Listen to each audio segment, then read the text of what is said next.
You are connected, Seattle Connected, the show that connects you with entrepreneurs, business people, movers and shakers in our community. We let you know who they are before they become household names, which we all know they soon will be. Today's guest, this man is all about the service, the community service. He is providing a service to others if they need a little help or they just, want to meet people, connect with people. He's always willing to give a helping hand. That's what he does. That's what he's done all his life.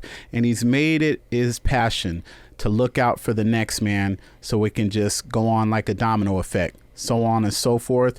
Please welcome my man, Henry. What's up, Henry? Hi, how you doing, man? Good. How was the intro? It was great. Okay. I always ask. I got to make sure, man. Stay on my toes, man. Welcome. Thanks for taking time out your schedule to come, man. I really was excited about this interview, and your story. I thought it would be dope to share with the people just, so they can get to know more about you and your journey and, what's going on right now. So, yeah, welcome. So, Henry, now where do you work at, sir? Go ahead and tell the people, just because it's not your, I work at, this building or I work at that. So let the people know, and then I'll ask you how you got in that field. All right. I work at Rainier Valley Food Bank. Okay.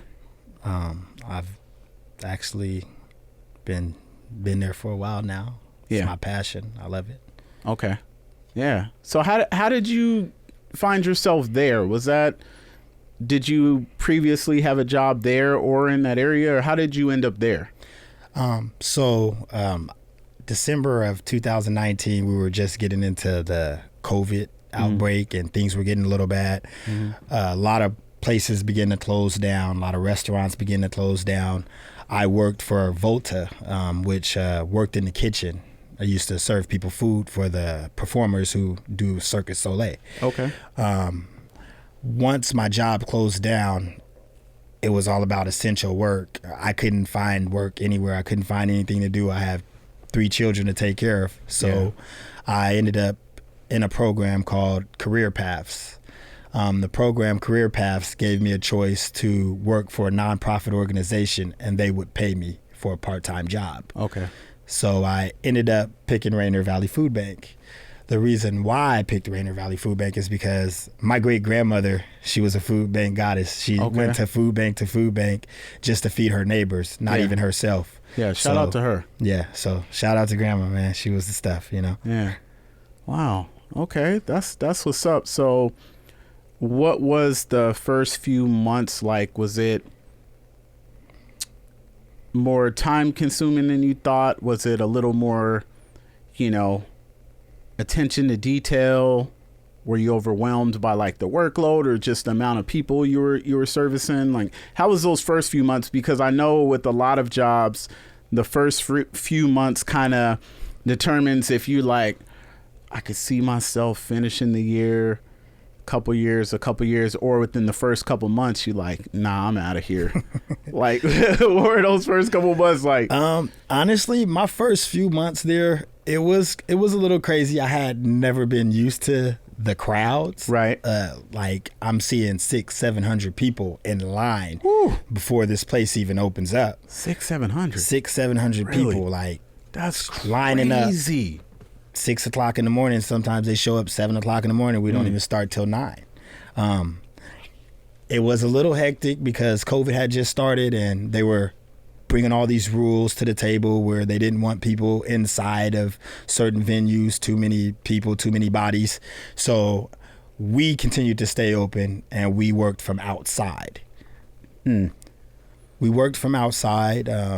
At the very beginning, we would just kind of set it up like a food village and people would come and they would line up. We'd check them in and we'd walk them around. They walk around, they get their produce, they get their protein and things like that, and they'd be on their way out the door. Did you notice that a lot of people were regulars, like as far as you start to get to know the people that you're servicing, and sometime I know some of them might feel compelled to tell you their story or their situation or what have you, and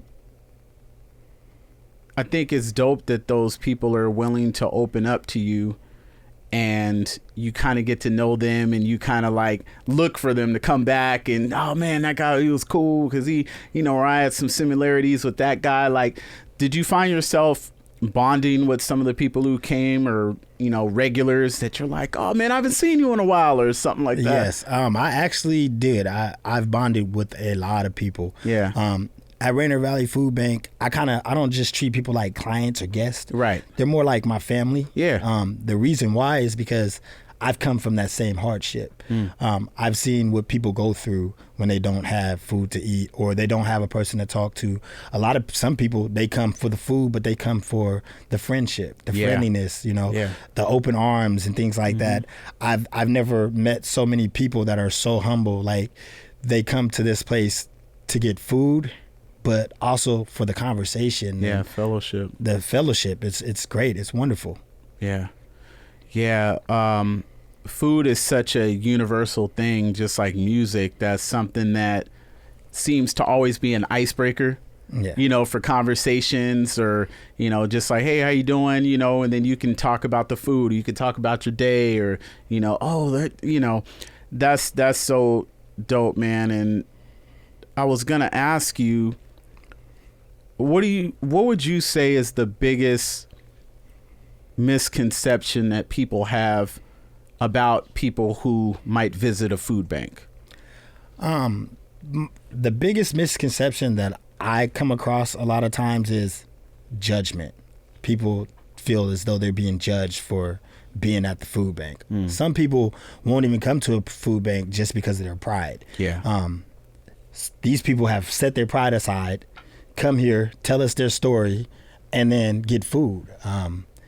No issues with like us being able to not get them the things that they need.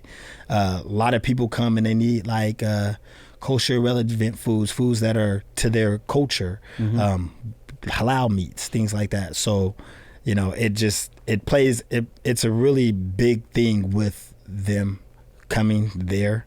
I see people who hide themselves sometimes in line, or I see people who are a little, maybe, how can I say this, a little antsy, because they'd be so anticipated to get in. They just want to know what we have.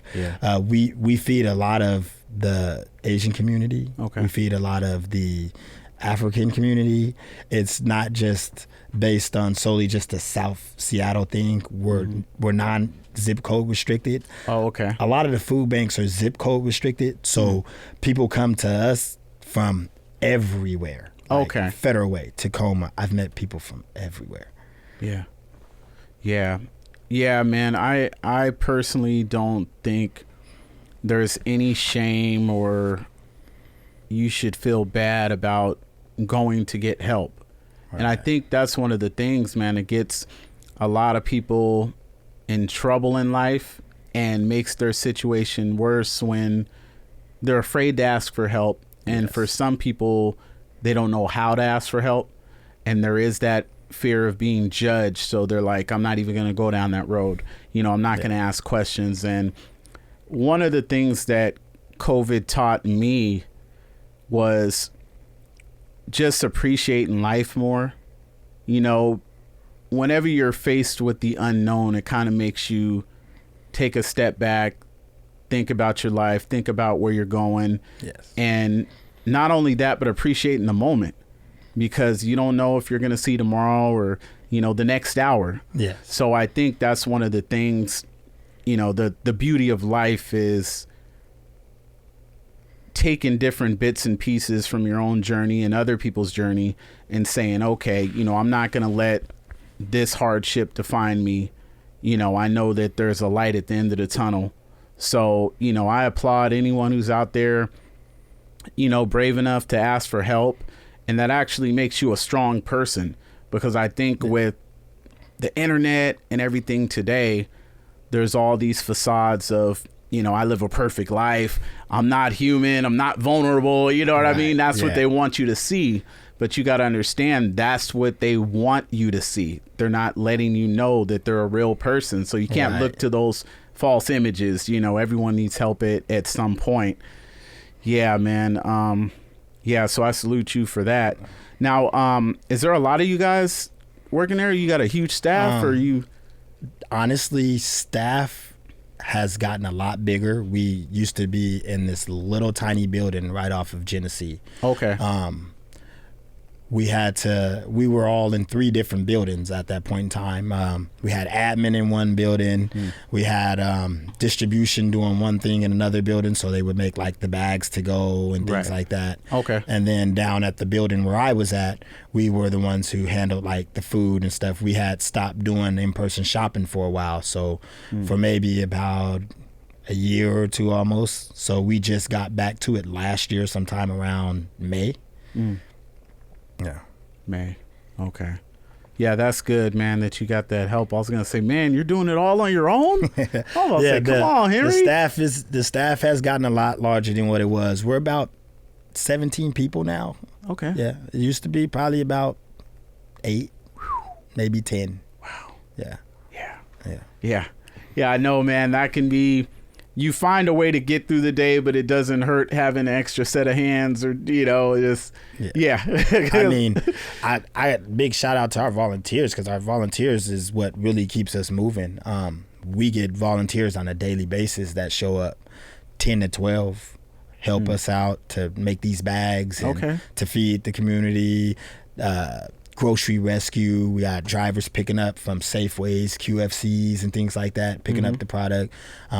I've built a lot of relationships myself with like Big Lots, Go Puff, different places that would give us their foods that were going to expire soon to be able to get them out to the public. That's what's up. Yeah.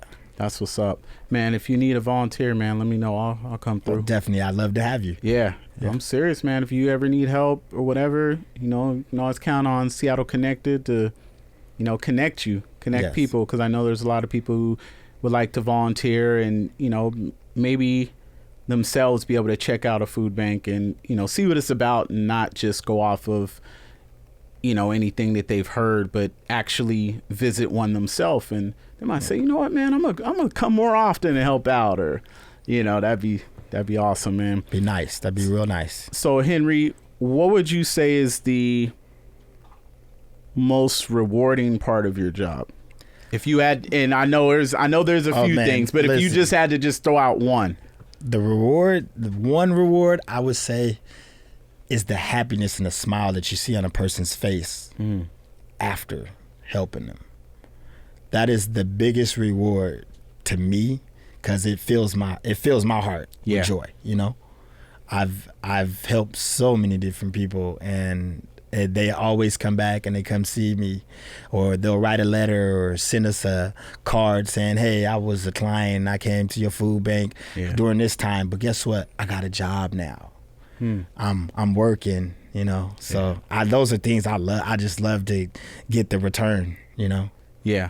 What about the conversations? Do you ever have people who come in and maybe they're not necessarily there for food, they're just there to have someone to talk to about maybe a tough situation they're going through? Does that ever happen, or is... Oh, that definitely happens. It definitely happens. True story here. I met a lady. Her name's Della. Okay. Same name as my mother.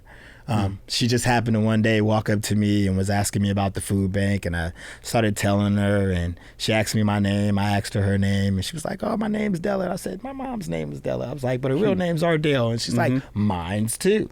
And I'm like, her last name's Alexander. Mine's too. Are you serious? Like, this was the biggest calling that I've ever had.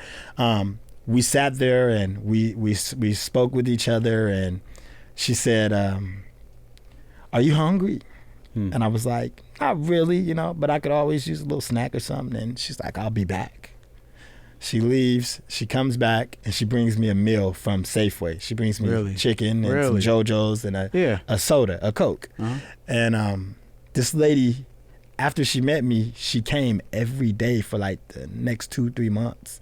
She would just come and bring me lunch and just sit and talk. And she's just like, I just love talking to you. When I see you, it's the best thing.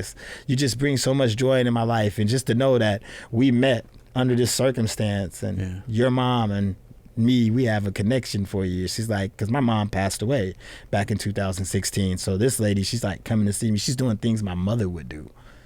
And I love it. Yeah.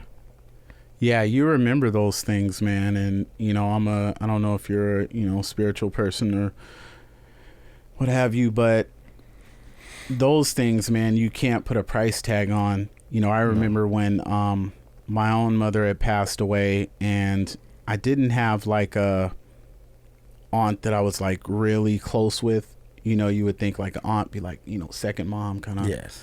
And I had a teacher who really looked after me, man. She did everything that, my mom would have done. Even pulling me to the side when she needed to, check me and helping me out. And just, there were times, man, I would just go in her class and vent, and I didn't even have her class anymore. I'd be going to another class and I'd kind of veer off into her class, and I would just vent, and she would just talk to me, and then she'd write me a pass to, saying that I was with her and was late, man. And I'll never forget, she started getting sick, and she was like a real private person. Some people from a certain generation, they're always that, I'm fine. They could be have 2 broken legs, still trying to walk. I'm fine. I'll be good. And so she would always say she was fine. And so I'll never forget, man, I graduated, went and saw her, and that last conversation, man, I think about it now, was like, man, that was crazy, because she said, you're going to be all right. And I just, took it like whatever. And then I started walking out, and something told me, look back again. And she was like, you're going to be all right. And I was like, okay. Man, a couple weeks later, found she passed. Yeah. So there was a part of me feeling like she was holding on to make sure that I, finished school and everything. But yeah, it's amazing how people will come into your life for a reason, and I had one of my elders, she told me one time in church, she said, people come into your life for one of 2 reasons. They're either a blessing or a lesson, and I still think about it to this day, man. There's so many pitfalls that, I missed, and I'm thankful now that I did. At the time, I didn't realize it wasn't happening for a reason, and I'm glad it didn't. So I always think about, all right, what I learned from this situation, this sucked, what I learned from that. Or even if I say, Henry, man, you need to avoid this, right. I would think you do the same for me. Like, nah, D, that ain't, Right. So, just learning from those moments, man, is really, really dope. And that's cool that you get to meet so many different people. And, I find that amazing that there's food banks that kind of only limit to, you living in this area and not just being open for everybody. So I'm sure you being able to meet so many people from so many different areas of Washington has been pretty cool. Yes, definitely. I mean, I have my own little saying that I always say. It's like, everybody's got to eat. It doesn't matter where you're coming from. I feel as though we need to help you, empowerment and nourishment, help you survive out here. You can't live without eating. You can't live without water. That's real. And these are things that are important in these people's lives. Yeah. Things we take for granted sometimes. Right. We take a lot of things for granted. Yeah. Yeah, man. That's important, man. Everybody got to eat. Everybody's got to eat. That's real, my motto. Man. And I tell people all the time, it's better to feed them than to fight with them. If you're saying, hey, Henry, say that one more time, It please. is better to feed them than to fight with them. It's so much easier. I mean, if I got it, I'm going to get it to you. I never turn a client away. We get clients that come in on the days that are not an in-person shopping day. You need help, I'm going to help you. If I got to do it personally myself, I hand my card out to people all the time, and I tell them, listen, I know that Fridays and Saturdays are the day for shopping, but if you need anything during the week while I'm here, call me. Let me know ahead of time. I'll be here and I'll be waiting for you. I just had a lady today that just came in, had a client had no food in his home. He just moved into his place, disabled, can't make it to the food bank. She's his caregiver. I told her, I'm here. Just come see me. I take care of you. She showed up. He was taken care of the way that he should be. I will never turn a person away. I'm on my way out of the door, and it's the end of my day. I'm going to turn back around, unlock that door, and go back in, and I'm going to go get him food. Yeah. It's important. Yeah, man. Yeah, that's deep, man. Everybody got to eat. Everybody's got to eat. Everybody's got to eat, and everybody's, everybody needs love, Things like that are a gesture of love I think we overlook sometimes. Yes. So doing that, man, aside from giving this man a meal, you don't know how much you could have affected his day, right. In a positive way, because you never know what somebody's going through. Right. And that one act of kindness can just really make, they could do a 360. And that's really dope, man. I salute you for that. Now, one thing I do have a question about is that hat you're wearing. Philadelphia Eagles, huh? Yes, sir. Yes, sir. Yeah. That's okay. Now, so, are you now? Yeah, go ahead, explain. So the thing with the Philadelphia hat is, family's Philadelphia natives. Okay, some Seattle. I got you. So okay, that's fair. That's fair because I'm looking at the camera now. There's a lot of you out there who are just hopping on bandwagons, jumping on teams. Man, I've never seen so many people all of a sudden. They're Chiefs fans, they're Eagle fans, and it's like, yo, I've known you for like 30 years. You never mentioned it. Oh, well, yeah. So that's all I'm saying. Now, you got ties to that place. I'm not mad at you. Go ahead and represent. Yes. I'm born and raised Washington. I was a Seahawks fan and had season tickets when we weren't even going to playoffs, when we were pretty bad. And people were embarrassed to say they were Hawks fans. But you know what? Right. I rode with my team no matter what. So I am definitely a Seahawks fan. Okay.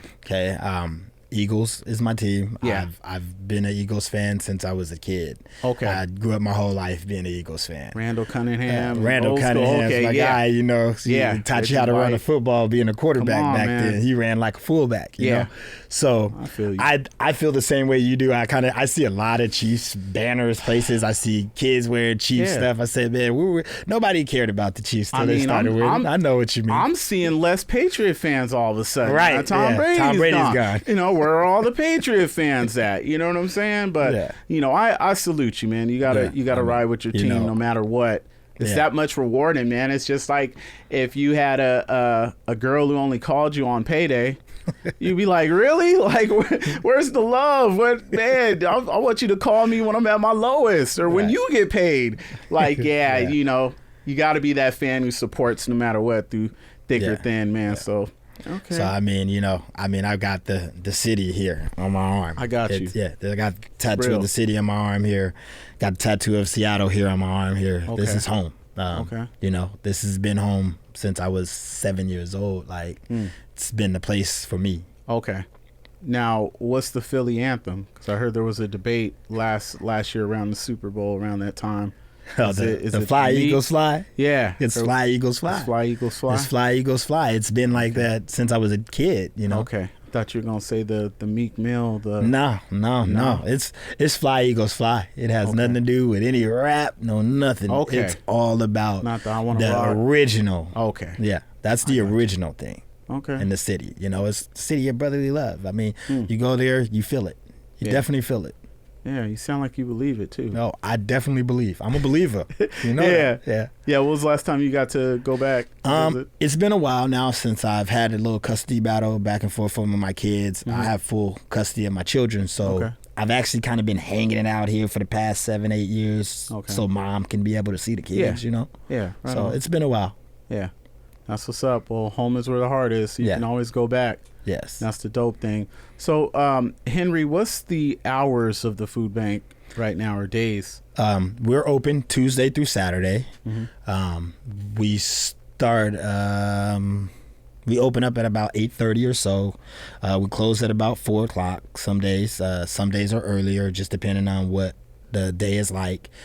Tuesday through Saturday. Tuesday is usually like a staff day where we were able to like do emails and have meetings and things like that. Wednesday, we do home delivery for 2 different buildings. It's called Providence. Providence has 2 separate buildings. There's one that's Gambling House. The other one is Peter Claver. For about 2 years, I delivered 120 bags almost by myself majority of the time to these 2 buildings. I would load the van up, put 120 bags in this van, and I would go and I drop them off to each person's door. We started doing more home delivery during COVID because people couldn't come to the food bank. So we were doing like more home deliveries, sending out the food to about maybe close to 1,500, 1,600 families a week. And we were cutting people off of home delivery, and we were only going to keep like 500. And I said to myself, if it could keep the 500 that you have and I could take on this 120 just from these 2 buildings, I'd love to do it. I did the delivery one day and fell in love with these people. You knock on their door, they open the door, they take these groceries, and they all, thank you, you. Like every person in that building. And it hit me in my heart. It hit me right here in my heart because I would go see these same people every week on Wednesday, and I ended up losing someone one day. One of the people that I did delivery to, and they was like, you guys put the bag there last week. I wanted to tell you he passed away. And this gentleman would come outside and talk to me all the time. Yeah. So that, is the upside down part of doing the work that I do. You get attached to people, and that's what happened with me. Thursdays, we do home delivery. We deliver to about 500 people, close to 500 people on Thursdays. Okay. We have volunteer drivers. They show up, pick up the bags that we made, and they go and deliver them to the people that we make the bags for. We have label bags on Thursday, which means there's people who have like allergies that can't get certain foods. Dietary restrictions. Yes, dietary restrictions. I myself personally have been doing those label bags for the past few years myself. Just making sure that people are getting what they need. Fridays we have in-person shopping. Friday is a day where at 9:00, the clients come in, they'll check in, they'll come around in a big circle. It goes in a big circle. You'll stop at a protein station. You get the meat that you need. Then you'll stop by canned goods. Then you'll slide by the dry goods, and then you'll get all your produce that you need. You'll get all your fruits and vegetables. You'll swing around. You'll get bread, things like that. And on the way out, you'll swing out the door. It's like a big circle that we do there. We do the same thing Saturdays from 9 to 11. 9 to 11, we take a break at 11:00. For an hour, so we can give our volunteers a break, we can give our workers a break, and then we start back up at 12, from 12 to 2. So that's kind of like what the schedule is like on a weekly basis. Okay. And if people want to get in touch with the food bank or find out about volunteer opportunities or just, have more education on the Rainier Valley Food Bank, where can you direct them to? You could always go to our website if you'd like to volunteer. You can always call in, RainierValleyFoodBank.org. Our phone number, you could look it up on the website. It's right there. You can call. You can come in to see me if you'd like any day of the week, as long as it's Tuesday through Saturday. And I get you hooked up to volunteer, help you donate if you'd like to donate, start a food drive if you like. We do a lot of different things. We have a resource hub. We help people with rent. We try to help them get assistance with getting in shelters and different things like that. So come on down. Come see us. Yeah. All right, so last question. Jalen Hurts, Geno Smith. Jalen Hurts. He's really? Yeah, he's young. He's different, man. I know. He's young. He's young, and he still has it. I know, but come on, man. Geno, listen, Hurts. He's gonna get a couple rings. I can see that. Come on, man, Geno, I got you. And if anytime you want to come to Seattle Connected, come on, man.